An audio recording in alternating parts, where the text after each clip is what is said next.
Hola, ¿qué tal amigos? ¿Cómo están? Muy buenas noches. Yo soy Esdras Chabot y esto es Dinero y Poder. Bueno, pues la reforma educativa ha sido instrumentada en distintos estados de la República, en algunos con más éxito que en otros. En el Estado de México ha tenido pues cambios importantes a partir de la llegada a la Secretaría de Educación de Ana Lilia Herrera, quien nos acompaña aquí en el estudio de Dinero y Poder. Ana Lilia, gracias por estar aquí con nosotros. Macario Espino, buenas noches. Buenas noches. Ana Lilia Herrera, tú llegas pues de lo que sería prácticamente pues un trabajo legislativo de mucho tiempo.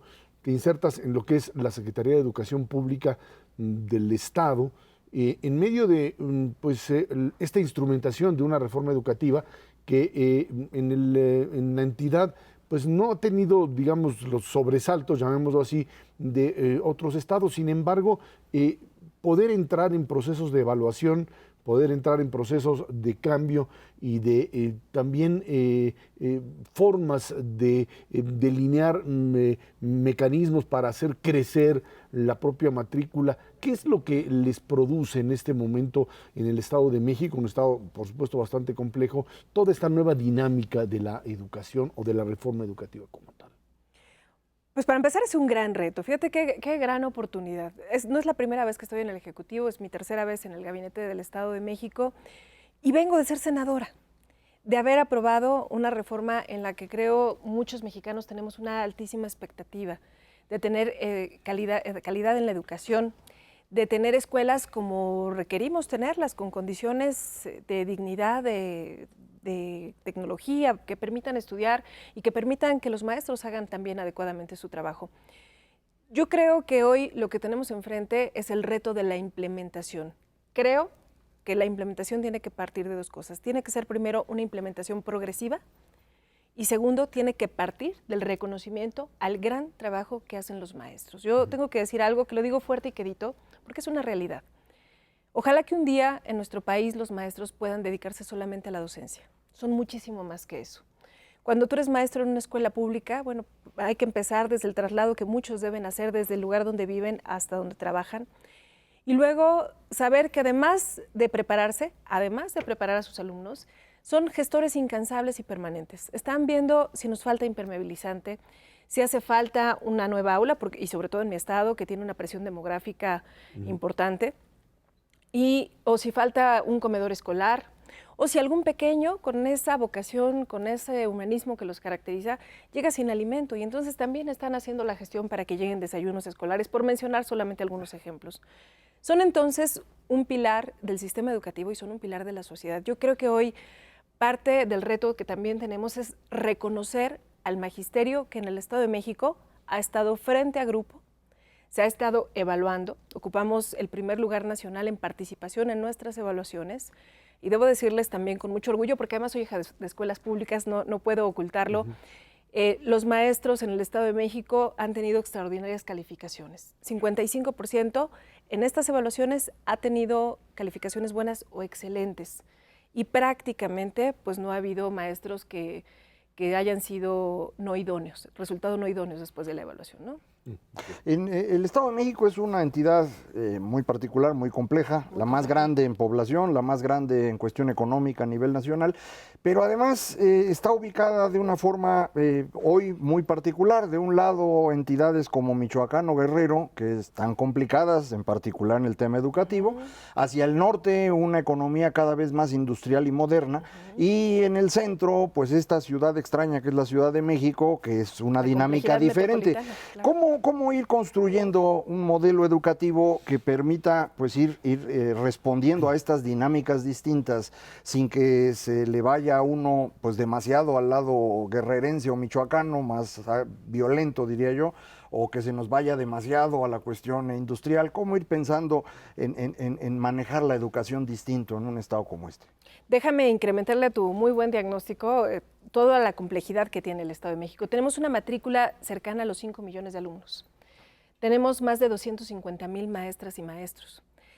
Ofrecemos más de 24,000 servicios educativos. Esa es la dimensión. Abrazamos geográficamente a la capital del país, que por ejemplo, pues no tiene un gasto educativo. Todo lo absorbe la federación y colindamos efectivamente con estas otras entidades federativas. A ver, yo creo que Eso es lo que hay que tener en cuenta a la hora de la implementación de una reforma. No es la misma realidad las que viven los maestros en el oriente del estado, en Chimalhuacán, en Amecameca, en Chalco, que la que viven en Ecatepec, en Tlalnepantla o en Naucalpan. Necesitamos partir de ese reconocimiento. A propósito de eso, por ejemplo, hicimos 20 foros para el nuevo modelo educativo. Creemos que quienes más y mejor pueden opinar sobre este nuevo modelo son los propios maestros, los que tienen la experiencia, los que tienen la preparación, pero los que se enfrentan todos los días a una realidad. Hemos hecho llegar ya a la SEP toda esta información que se generó de estos foros. Tuvimos más de 10,000 asistentes, cerca de 5,000 participaciones en línea, y todavía está abierto por si algún mexiquense nos está escuchando, hasta el 29 de septiembre. Creo que hoy vale la pena tomarle la palabra a la SEP. A mí me parece muy loable que pongan sobre la mesa un nuevo modelo educativo y que se someta a una discusión nacional, porque de ahí van a salir los libros de texto, de ahí van a salir también los nuevos planes de estudio que requerimos. Pero en el Estado de México requeriría, sí, una diferenciación por zonas con respecto al tipo de educación que se tiene que dar, que es parte de la discusión. Entendemos que tiene que haber un estándar, es imposible que haya maestros que no sepan pues lo básico, ni alumnos, por supuesto, que sepan lo básico, pero sí ves en esta población tan diversa del Estado la necesidad también de modelos educativos que regionalicen, dicen algunos, que particularicen el modelo educativo. Absolutamente de acuerdo, y es parte de lo que plantea el nuevo modelo educativo, y tendrá que ser parte de esta autonomía de las escuelas.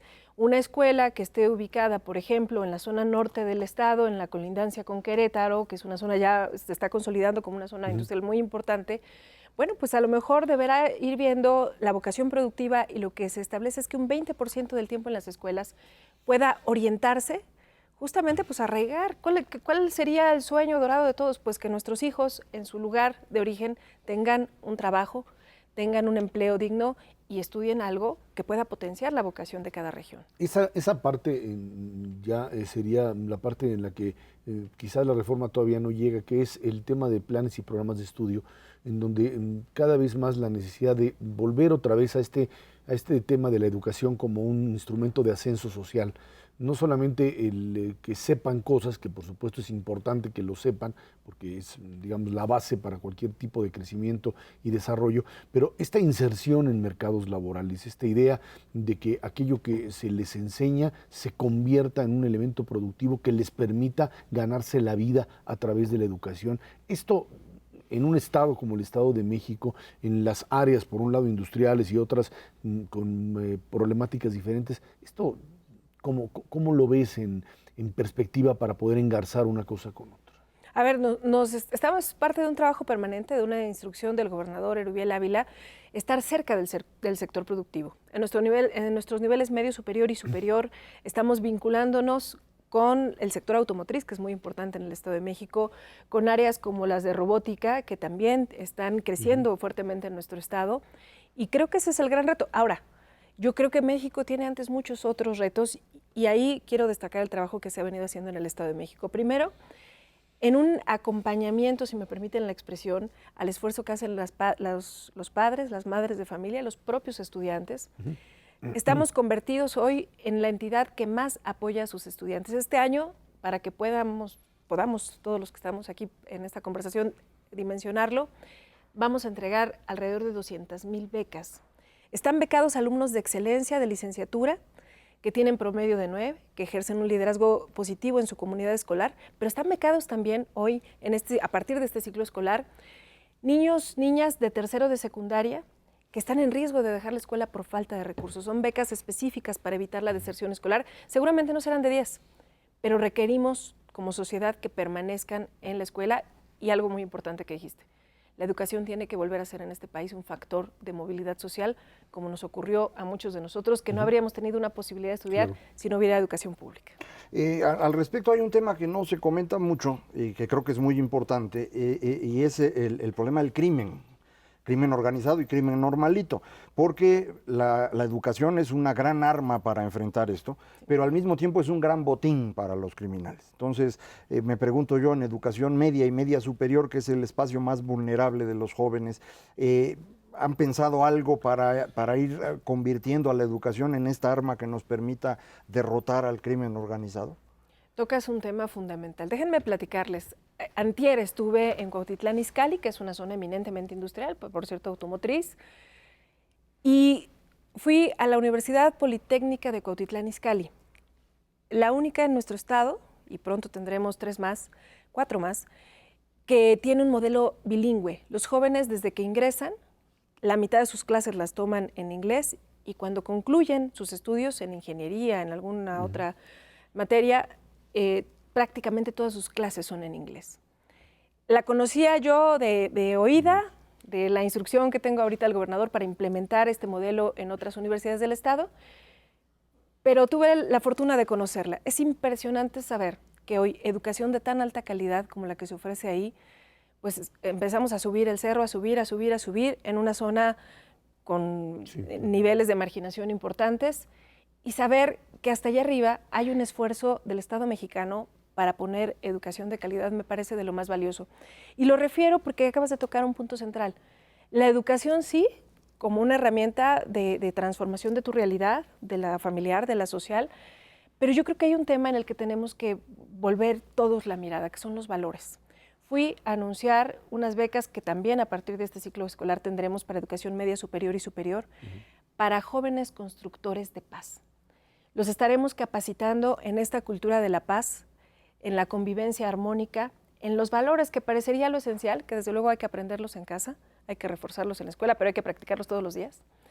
Y no saben qué interesante para mí también fue escucharlos sobre el interés que ellos tienen en volver a recuperar la tranquilidad en las calles, que eso es algo que para todos nosotros es fundamental. Nosotros cuando éramos niños, yo en Ecatepec podía andar a las 6 de la tarde a los 10 años en bicicleta.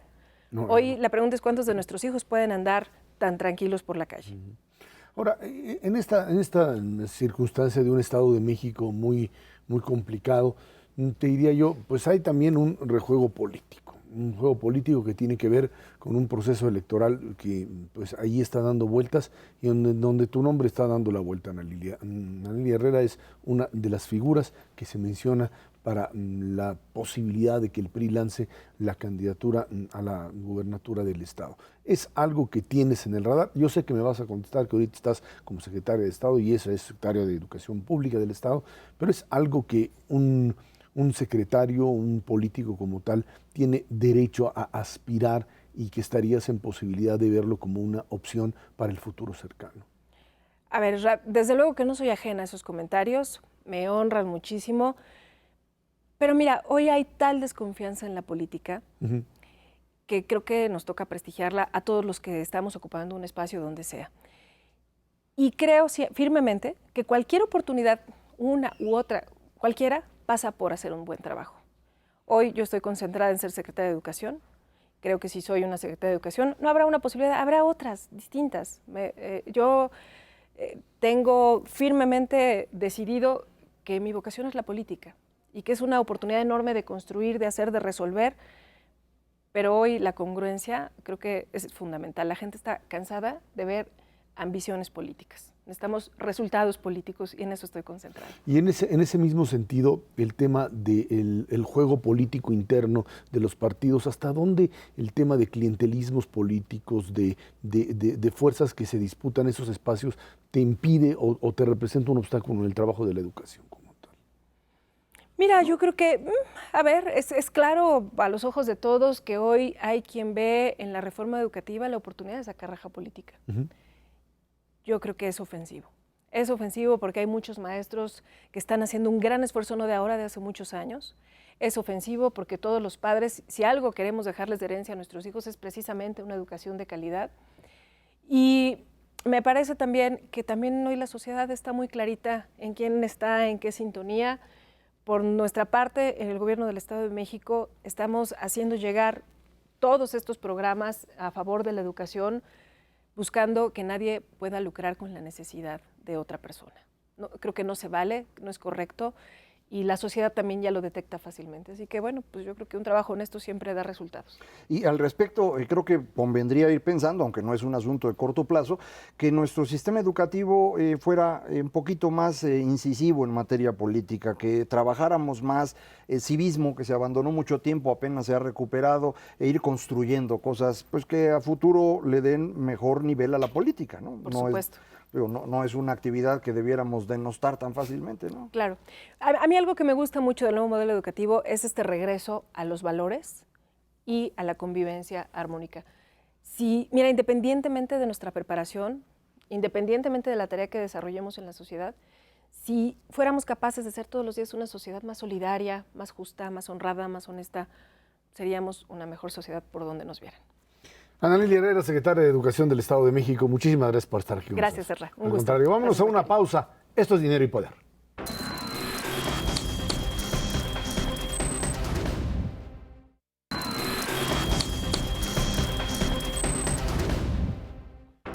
Durante el segundo trimestre del año, la productividad laboral en México, medida a partir de producción y horas trabajadas o personal ocupado, cayó 0.9% en relación al primer trimestre. A tasa anual, es decir, respecto al segundo trimestre de 2015, productividad laboral cae 0.9% en general, pero en la industria el retroceso acumulado fue de 4.1% en comercio y en servicio 0.5%. Macario, estamos hablando de un tema en donde la productividad laboral que implica necesariamente lo que un trabajador puede producir por hora o por jornada en función, por supuesto, de la cantidad de productos que se producen, que se logran crear, es algo que a nivel internacional no hemos podido pues generar la suficiente fuerza, la suficiente competencia como para poder situarnos dentro de determinados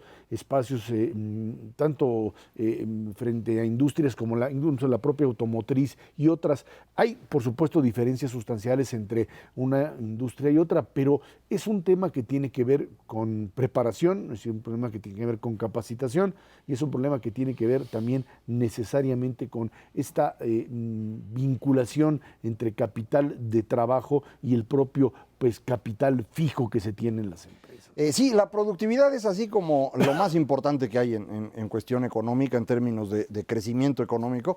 Incluso Paul Krugman lo dijo alguna vez, en el largo plazo la productividad lo es casi todo.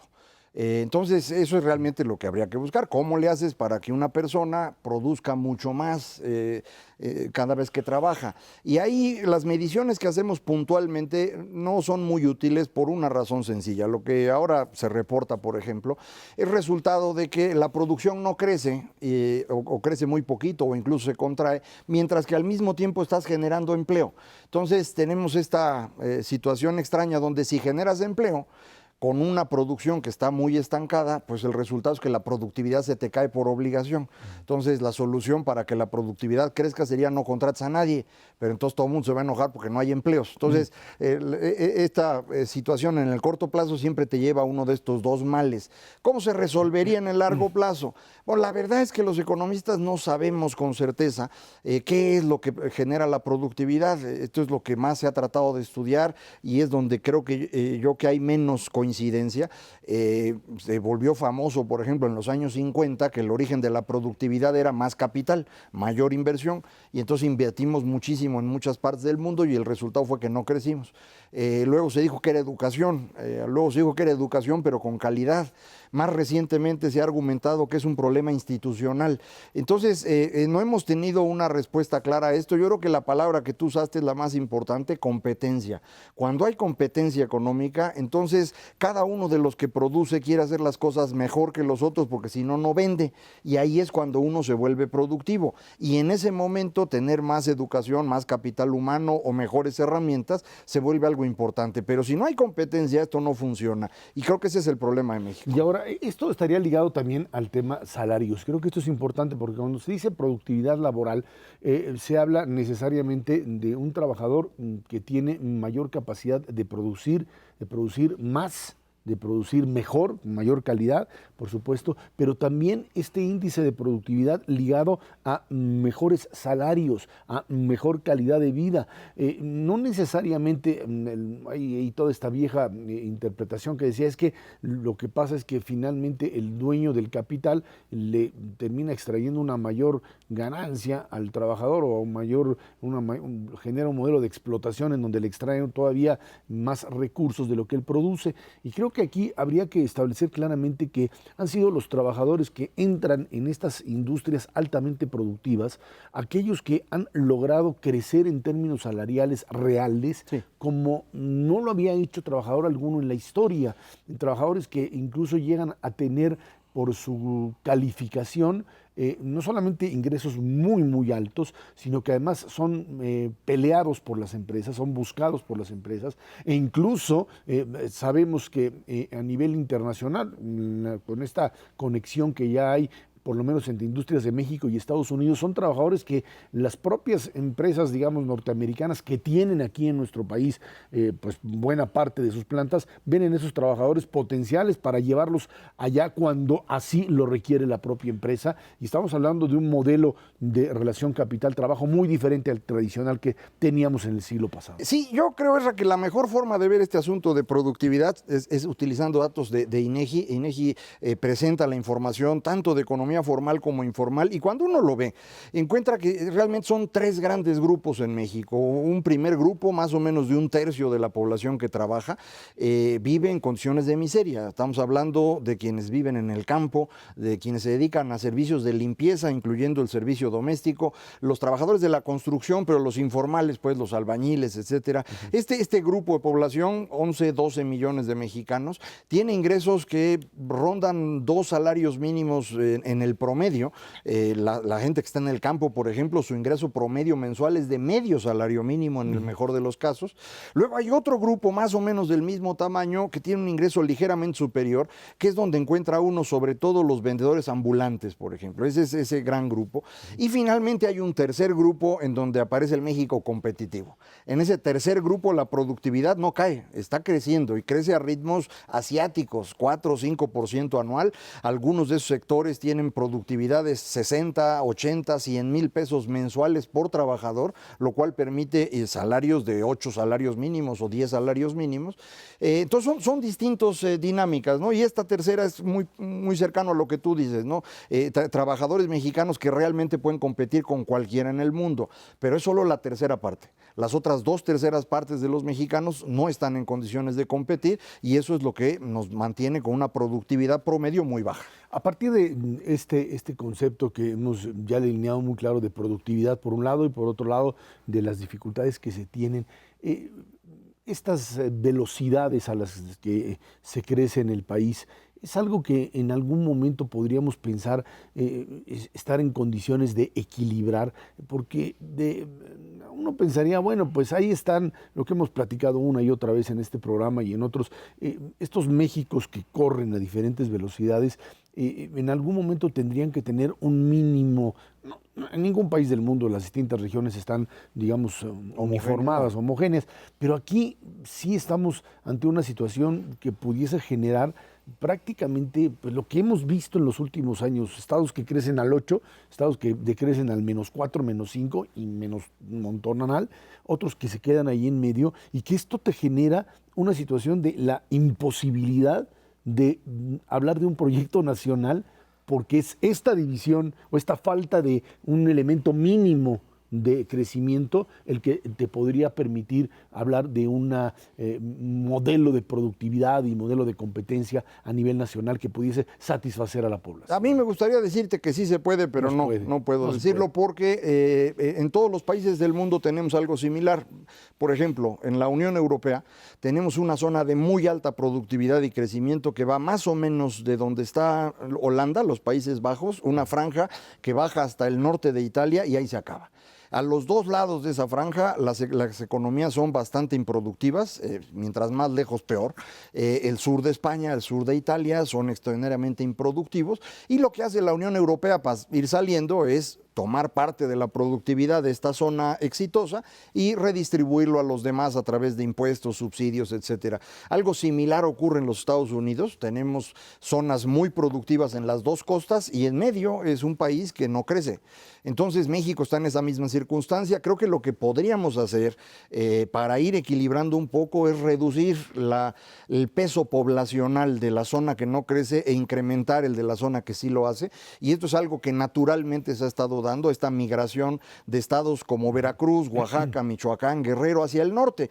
Algunos a Estados Unidos y otros ya no hasta Estados Unidos, sino a la frontera de México o a espacios en donde hay posibilidad de ganarse la vida mucho mejor. Y esto es lo que podemos alcanzar en algún momento en el futuro. Lo que queda claro es que sí es fundamental encontrar algún mecanismo que incorpore o que pueda hacer que este México de la no productividad empiece a recibir algún tipo de incentivo para incorporarse, porque de lo contrario, el problema social derivado de esto y el problema político que puede generarte te puede echar a perder absolutamente todo. Sí, las zonas económicas especiales es la idea que tienen, pero pues es una de tantas que se les han ocurrido, ojalá y funcione.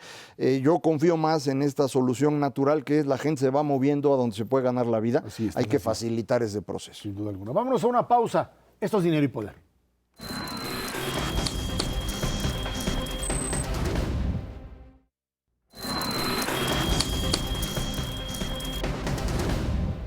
La falta de vigor en las importaciones mexicanas, el menor crecimiento de la economía mundial y menores precios del petróleo impactan fuertemente la economía nacional.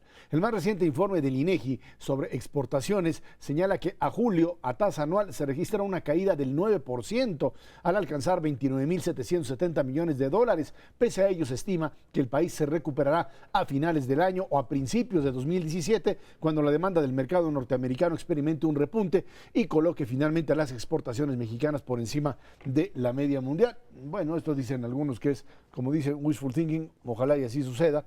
Lo cierto es que pues volvimos a entrar, Ernesto, en lo que pues sería una caída importante, hay que reconocerlo. Estamos ante una situación de incertidumbre mundial, el tema, por supuesto, de tasas de interés que subían, no subían. Finalmente esto termina por convertirse, de todas formas, en una gran incertidumbre, una perspectiva económica que lo que hace para la economía mexicana es meterla en un carril en donde tiene que encontrar algún tipo de pues mecanismo propio para seguir funcionando en los próximos 3-4 meses sin que esto termine por meternos todavía en un problema mayor de atorón, o sea, de dejar de crecer, de dejar de exportar y de pensar que la economía norteamericana, que pues ha tenido este tipo de caídas y de repente grandes impulsos al alza, pudiese de alguna forma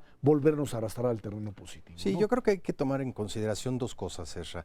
La economía estadounidense sí está teniendo un menor crecimiento del que se esperaba al inicio del año y desde luego mucho menor al que experimentó durante 2015 y 2014. La verdad es que 2016 ha sido un frenón muy importante de la industria norteamericana y yo creo que ese es el punto más importante. La industria norteamericana es el principal cliente de nuestras exportaciones. Un poquito más de 40% de lo que exportamos en manufacturas al mundo entero va precisamente hacia la industria norteamericana. Y la verdad de las cosas es que lleva esta industria norteamericana con tasas de crecimiento negativas pues desde mediados de 2015. Sin duda alguna le pegó de manera muy importante esta baja de los precios de los commodities, especialmente a estados pues, importantísimos en términos industriales como es Texas. Y déjame decirte, de los 400,000 millones de dólares que exportamos, 100,000 millones de dólares van solamente al estado de Texas, que ha tenido una caída de 2% a tasa anual. Estado petrolero. Estado petrolero totalmente. Esa parte industrial que está mal ha sido compensada por otra parte de la economía estadounidense que está muy bien. Todo este consumo privado y el bienestar de las familias norteamericanas que se ha reflejado en una expansión de ese sector de la economía norteamericana, pues hace que el promedio de Estados Unidos crezca al 1,5%. ¿Por qué? Porque el consumo privado está creciendo 3,5% y el sector industrial se está contrayendo a tasas del 1,5%. El sector privado también es otro cliente de la economía mexicana en términos de nuestras exportaciones. Hacia allá vamos más o menos el 32-33% de lo que exportamos a nivel mundial. ¿Y quiénes son nuestros clientes? Pues los clientes finales, los que compran los coches directamente, ya no son insumos intermedios, no es para la industria, es directamente para el consumidor norteamericano, electrodomésticos de manera muy importante, algún tipo de otro tipo de manufactura, como pueden ser muebles de madera que se fabrican en México y se exportan hacia los Estados Unidos, esos van relativamente bien. A final de cuentas hay que reconocer este parón de la economía mexicana por el lado de las exportaciones que se deriva pues de esta desaceleración fundamentalmente de la economía de Estados Unidos, que a pesar de todo sigue creciendo al 1,5%. Si uno compara lo que está pasando en Estados Unidos con lo que está pasando en otras economías avanzadas, todavía sigue siendo un mejor panorama. La verdad es que lo que está sufriendo hoy por hoy Europa con la salida de Inglaterra, pues es terrible frente a la posibilidad de Estados Unidos de que en el 2017 recupere su tasa de crecimiento. ¿Qué es lo que dicen los principales analistas de Estados Unidos en ese contexto? La verdad es que es una discrepancia tremenda. Hay gente que dice no va a ganar Trump, y efectivamente la economía estadounidense va a recuperar una dinámica de crecimiento cercana al 2.2% para el año que entra. Eso es lo que dice el promedio de los analistas en su conjunto.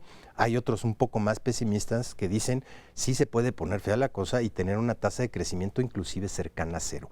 Pero pues dependerá de esta fecha importantísima, 8 de noviembre, y lo que decidan los norteamericanos. Ahora, en función de esta realidad en los Estados Unidos, queda claro que la economía mexicana pues vivirá toda esta incertidumbre propia del periodo electoral en la Unión Americana. Lo que sí queda claro es que el efecto Trump está causando mucho más daño de lo que uno hubiese supuesto a partir de lo que pues genera como enormes temores. Esta idea de un renacimiento proteccionista, Ernesto, creo que es importante volverlo a plantear, más allá de la otra retórica que es igualmente peligrosa en el tema migratorio y que ya se ha planteado una y otra vez, esta posibilidad de reapertura de la negociación en Tratado de Libre Comercio, que sería para México verdaderamente suicida, esta idea de que se puede regresar, como los británicos lo intentan ahora ya en Europa, a modelos cada vez más otra vez cerrados, porque la apertura pues sí ha dañado a muchos sectores. Alguien me decía, es que el problema, el propio secretario de Economía, Ildefonso Guajardo, decía, hay una interpretación equivocada con respecto al tema del daño que ha ocasionado el libre comercio, cuando en realidad el problema también es derivado de nuevas tecnologías que han transformado y que han hecho a un lado, han destrozado algunos sectores que o se incorporan a este nuevo modelo tecnológico o incluso con formas de protección a sectores agrícolas o sectores, digamos, poco desarrollados, no van a poder seguir creciendo en la medida en que no se conecten con el nuevo modelo tecnológico. No, es clarísimo, y el mapa de Estados Unidos así lo demuestra, desde hace 25 años que empieza el Tratado de Libre Comercio, hay regiones de Estados Unidos que simplemente no crecen. Todo el Midwest, la parte central, que es de donde se dio un éxodo de empresas, ha sido más que compensado por nuevas empresas mucho más modernas, pero que no se han ubicado ahí. No se han ubicado en el centro de Estados Unidos, se han ubicado en las costas. Y si uno va y le pregunta a un norteamericano típico de la costa este o de la costa oeste de los Estados Unidos, están felices. Están realmente encantados. Sus estados crecen a tasas superiores a las de China, 5,5% en promedio por año durante 25 años de manera consecutiva. Les da un bienestar increíblemente. ¿Dónde se han posicionado estas nuevas empresas tecnológicas? Precisamente en las costas. ¿Qué es lo que se requiere? Simplemente no tiene nada que ver con el Tratado de Libre Comercio, tiene que ver con políticas muy específicas de gasto y de infraestructura de los Estados Unidos. Yo te diría, ese fenómeno se ha repetido en diferentes partes del mundo. Lo tienes en Francia, y por eso tiene el éxito Le Pen que puede llegar a tener en algún momento. Lo tienes en la propia Gran Bretaña, en donde hay un grupo enojado porque no han visto ese desarrollo que se manifiesta a través de la globalización y la integración en muchas regiones de la propia Inglaterra. Lo tienes inclusive en México, tienes estados increíblemente rezagados, como puede ser Guerrero, Oaxaca, Chiapas, vis a vis el desarrollo, llamémosle, de los estados NAFTA, que han disfrutado pues, un desarrollo verdaderamente impresionante durante los últimos 25 años. Sí, efectivamente, México crece poco, alrededor de 2,5% en promedio por año, pero hay regiones del país que crecen muchísimo y otras regiones que simplemente no dan. Pero en los Estados Unidos parecería ser que ese tema de los grupos o los sectores sociales que se quedaron fuera del beneficio, no solo del libre comercio, sino de la propia modernización, o que de una u otra manera han estado o se perciben como ajenos al propio desarrollo. Ahí está, es parte de este núcleo, fuerte núcleo votante, a una opción que, como la de Trump, les empieza a prometer otra vez en un discurso demagógico, pero les vuelve a prometer este retorno al pasado de, te voy a regresar aquello que te quitaron. Y eso parece que es lo que... No, lo bueno, que funciona, ¿no? y no solamente ajenos, sino enojados. Llevan 25 años enojados. Porque no han sido integrados al modelo. Es correcto, y sus ingresos han venido disminuyendo y se tiene que juntar con la mentira, porque la verdad es un engaño lo que les está proponiendo Trump. A final de cuentas, si Estados Unidos quisiera regresar a lo que tenía en el pasado, simplemente no podría competir con cualquier economía del mundo que puede hacer esos mismos productos muchísimo más barato y mucho más eficientes con mejores tecnologías. Regresar al pasado es una falacia. Sí les debería de prometer este desarrollo tecnológico que ha tenido Estados Unidos en ciertas regiones, tiene que ser más compartido. Y le puede hacer una promesa de ubicar este nuevo tipo de empresas tecnológicas no a la fuerza, pero sí puede establecer cierto tipo de incentivos fiscales y eso sí sería creíble. Lo que sería verdaderamente, y coincido contigo, suicida, no solamente para México, para Estados Unidos y para Canadá, también sería, hay que recordar que es tripartita esto, la pérdida de competitividad regional que hemos alcanzado frente a otros bloques mundiales sería verdaderamente terrible. Hay que recordar que ya no competimos como naciones una contra otra. China tiene un bloque de países alrededor de ellos, Europa funciona como un bloque, América del Sur funciona no necesariamente como un extraordinario bloque competitivo, pero funciona como tal, y quedarnos separados como países aislados sería verdaderamente terrible en competitividad. Y el tema está ligado también al otro que también es parte de la campaña electoral en Estados Unidos, que es migración. La migración mexicana a Estados Unidos ha venido reduciéndose significativamente. El problema de esta migración, digamos, de gente que de muy bajos recursos, se ha aumentado fundamentalmente de aquellos que provienen de Centroamérica, Centro y Sudamérica fundamentalmente, y que, bueno, sí generan un problema serio para la incorporación. En el caso de a la sociedad norteamericana, en el caso de los mexicanos, cuando uno comienza a ver los análisis del tipo de migrante que sigue llegando a Estados Unidos, uno ve que ya no estamos hablando solamente de aquel que cruza al área agrícola, agropecuaria en general, y regresa. Empiezas a ver un proceso también de llegada de aquellos sectores que tienen un determinado nivel académico, nivel profesional, que son capaces de darle valor agregado a su trabajo, y entonces el tema de migración adquiere una dimensión totalmente diferente. Completamente diferente, sí, y la propia industria norteamericana así lo reclama en el sector servicios. Hay ciudades enteras como Las Vegas que no se dedican a la parte agropecuaria, pero que demandan una cantidad de obra tremenda de mexicanos y de otras partes del mundo, pero a lo que te refieres ya con un cierto expertise y con una escolaridad muy elevada, toda la región, la costa oeste de los Estados Unidos y desde luego también la parte de Nueva York y todas estas zonas industriales siguen jalando gente de todas partes del mundo y desde luego también de México.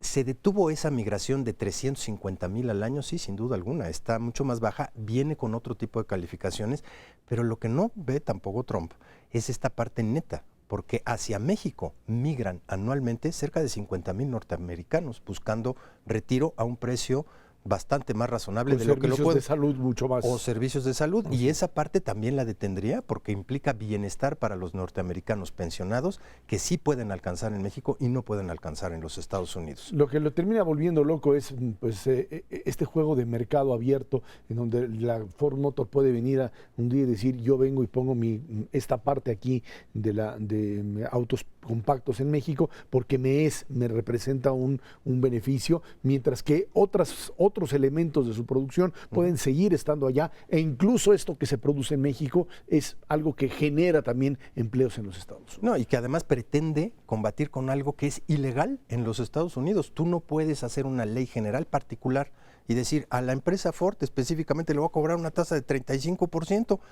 No se puede particularizar la ley, eso es anticonstitucional en la propia Estados Unidos y desde luego pues pone en jaque a muchísimas empresas, porque no nada más es la Ford Motor Company, son miles de empresas norteamericanas que operan regionalmente y ese es precisamente el punto de ventaja competitiva que nos da el libre comercio. Bueno, pues ahí está el planteamiento. Creo que el señor Trump todavía tendría muchas cosas que explicar. Desgraciadamente hay un repunte que pues habría que pensar que esto tendría que cambiar en los próximos días. Vámonos a una pausa y de regreso platicamos con usted. Consumo interno, mercado interno mexicano, todavía se mueve. Esto es Dinero y Poder.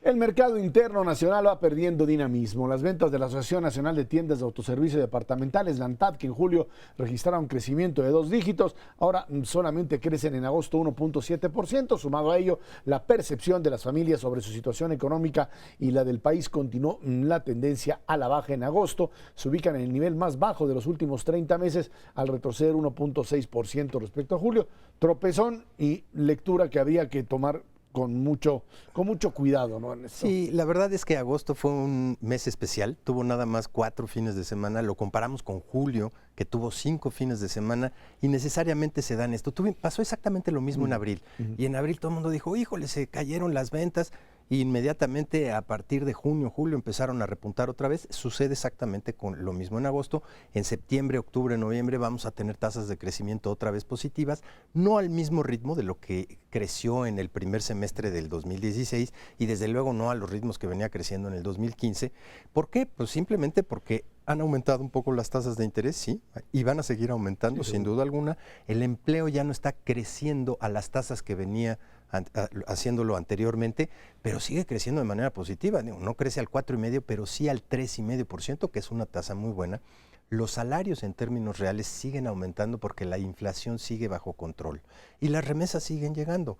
Todos los predecesores del consumo siguen manteniendo un dinamismo positivo, pero no con la fuerza con la que lo venían haciendo. ¿Qué podemos esperar en el cierre de este 2016 y el arranque de 2017? Sí, un consumo privado que no va a crecer al 4,5-5% como lo venía haciendo, pero sin duda alguna por arriba de lo que es el crecimiento promedio de la economía mexicana. Sigue siendo hoy por hoy el principal motor de crecimiento de la economía mexicana, sin duda, por arriba de la inversión privada, por arriba del consumo público que está verdaderamente apagado y por arriba de las exportaciones que simplemente no están dando el do de pecho que uno hubiera esperado en estas condiciones. Uno pensaría que esto se puede sostener para al terminar el año. Nos queda, pues obviamente, bueno, septiembre, lo que queda octubre, noviembre y por supuesto el gran repunte de diciembre, en medio de una situación muy clara de control de inflación, una inflación baja, a pesar de estos brincos espectaculares del tipo de cambio que te pueden llegar hasta 20 pesos por dólar y que pues todavía no alcanzan a pegar en inflación como uno supondría frente a lo que podría suceder en los próximos meses. No, sin duda, Ezra, y la verdad es que estamos viendo o suponiendo que las empresas dedicadas al comercio en este país no van a hacer nada y nada más van a ver cómo se desacelera. Hay un factor adicional de todos los que te mencioné, que es precisamente el precio. Y créeme que durante septiembre y hacia final del año con el Buen Fin y la Navidad van a ser muchísimas ofertas y eso también tiene un atractivo para el consumo a nivel nacional. Yo te garantizaría prácticamente que esta parte del precio sigue siendo un motor importante para jalar el consumo privado en nuestro país en el área positiva. Te repito, no con la misma intensidad de años anteriores, probablemente no se va a vender lo mismo este año que lo que se vendió en el Buen Fin del año pasado. Es natural la situación y en términos de la incertidumbre generalizada de lo que podría pasar hacia adelante es relativamente menor hoy. Pero sí te garantizo una cosa, el consumidor tiene hoy más confianza en lo que ve en su futuro inmediato que los propios empresarios y por eso el consumo privado sigue jalando mucho más que la inversión. El tema tipo de cambio, ¿hasta dónde le pega? ¿A qué sectores le pega? Porque parecería que pues sí ha habido ya un repunte en algunas áreas, pero no en lo que sería, digamos, la gran masa de consumo, ¿no? Mira, hay que verlo también en un continuum. Durante todo 2015, los precios de los commodities, aquellos a los que se importa la mercancía, Materias primas, materias primas fundamentalmente, cayó 35%. El peso se devaluó en ese lapso 30%. Tenían todavía un colchón de 5 puntos porcentuales los productores nacionales. Ahora, en el 2016 los dos van al alza, mucho más moderadamente, desde luego, no como en el 2015. ¿Es plausible esperar cierto impacto? Sí, desde luego hay ciertos productos que se importan directamente y van directo al consumidor y sale más caro importarlos, esos van directo con una presión inflacionaria. Pero hay otros que no, y ahí lo que juega un poco es el colchón que se llama utilidades o rentabilidad de diferentes sectores y cada uno de los sectores va reaccionando de manera diferenciada. Si quieres aumentar el precio de manera muy importante, siempre vas a tener la competencia del exterior o la competencia de la propia gente. Ha aumentado notablemente la competencia entre los sectores de actividad en la economía mexicana y lo podemos ver no solamente en el área tecnológica, con lo que han caído la telefonía celular y las conexiones a internet, lo vemos en muchas otras ramas de la actividad económica, pues que hacen precisamente eso, que los precios al consumidor, aunque en canasta básica siguen aumentando, pues a una tasa de crecimiento cercana al 3%, 2.7% para ser precisos. ¿Qué va a hacer el Banco de México? Pues va a tratar de mover las tasas de interés para evitar estos impactos todavía más fuertes del tipo de cambio en las condiciones que se vienen hacia adelante. Tenemos todo octubre y noviembre que van a ser meses de muchísima incertidumbre y pues la decisión de la Reserva Federal en términos de lo que va a ser su política de tasa de interés. En función de esta realidad, uno podría pensar que cuando ves este crecimiento importante en el consumo, hay una relación directa entre salario real, o sea, ingresos reales de los mexicanos para poder comprar. Creo que esto es importante entenderlo porque tú no puedes pensar en este crecimiento del consumo sin entender que ha habido, y habría que medirlo por supuesto, pero un aumento significativo de la capacidad de consumo de los mexicanos. Se puede medir perfectamente y este año 2016 creció 1.1% en lo que va de enero hasta agosto, que es un crecimiento real importante. Ese es el salario por encima de la inflación. Y esto viene de negociaciones que se hicieron desde el cierre de 2015. En el 2015 respecto a 2014 tuviste un incremento acumulado de 1,5% en términos del salario real de los trabajadores afiliados al IMSS. Sin duda alguna esta parte del salario diario promedio para los cotizantes es una parte importantísima y evidentemente está vinculada con los dos factores, cuánto se negocia el salario y cuánto te aumenta la inflación. Y lo que se puede apreciar hasta el momento, todavía en agosto con inflaciones controladas, es precisamente un aumento del poder adquisitivo de 1 punto en términos reales por el salario, pero de 3 puntos adicionales por el empleo. Eso es lo que viene creciendo el empleo. Cuando tú juntas las dos, el punto del salario más los 3 puntos del empleo, tienes un poder adquisitivo que te crece al 4,5% y es exactamente pues, lo que te crecen las ventas en términos generales durante el último periodo. Uno pensaría que a partir de ese tipo y esta medición, el 2017 estaría, digamos, en esta línea de pensar en garantizar poder adquisitivo. Creo que más que crecimientos económicos, si crecemos al 2, como lo tiene planteado Hacienda, nos iría bien, entre 2 y 3, nos iría bien. Creo que la gran apuesta es mantener este tipo de poder adquisitivo. Yo creo que sí, no hay mejor cosa que preservar la estabilidad macroeconómica, pero especialmente la de precios en nuestro país. Hemos visto en crisis anteriores cómo precisamente la escalada de un tipo de cambio se refleja en la escalada de precios y eso es lo que verdaderamente ha destrozado el poder adquisitivo de las familias mexicanas en el 76, en el 81, en el 87, en el 95. Hoy por hoy no tenemos eso y esa es una enorme fortuna. ¿Qué te permite eso? Sostener clases medias, bajas, altas, ahí en el límite. No es suficiente para No, un me queda desarrollo. clarísimo No es que no, hay suficiente, que ¿no? crecer al 4, 4,5% para que esas clases se vayan desarrollando, encuentren nuevos trabajos y se modernicen. No hay ninguna duda, pero por lo menos sostenerlo en un año tan difícil como lo puede ser 2017, con la astringencia fiscal que viene, yo creo que sería la parte fundamental. Es que la tentación ahí siempre es tratar de meterle mano a mecanismos que puedan generar un crecimiento rápido en forma inmediata, ¿no? Yo creo que sería terrible en el contexto de la lupa que tienen puesta ahorita las agencias calificadoras Claro, en nuestro el tema de país, la deuda. de que te endeudes más por una parte o le metas al gasto público y que empieces a generar ahí sí presiones inflacionarias que desestabilizarían la economía mexicana de manera mucho más importante.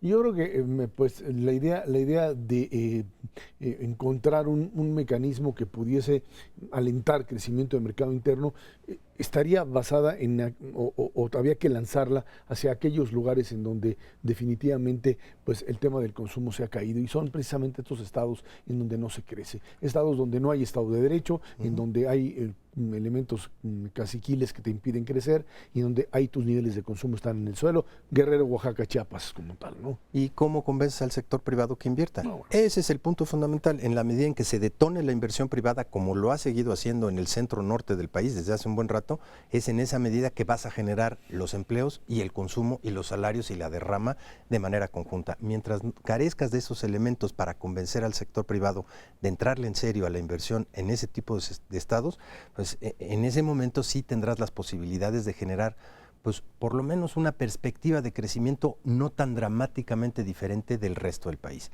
Si quitas esta parte de todo lo que es el cordón energético y desde luego los 3 estados de Guerrero, Oaxaca, Chiapas, México estaría creciendo al 4% hoy por hoy. Eso es lo que están creciendo los estados del norte. Cómo hacerlo compartido y cómo distribuir mejor la riqueza, ese es el problema de fondo. Ahí es donde estamos. Señor Savera, muchísimas gracias, Gracias, por habernos Serra. acompañado. Gracias a usted que nos ve y nos escucha aquí todos los jueves en Canal 11 Dinero y Poder. Estamos en la radio Noticias MBS en el 102.5 del FM de lunes a viernes de 5 a 7 de la noche. Por nuestra parte, muchas gracias y muy buenas noches.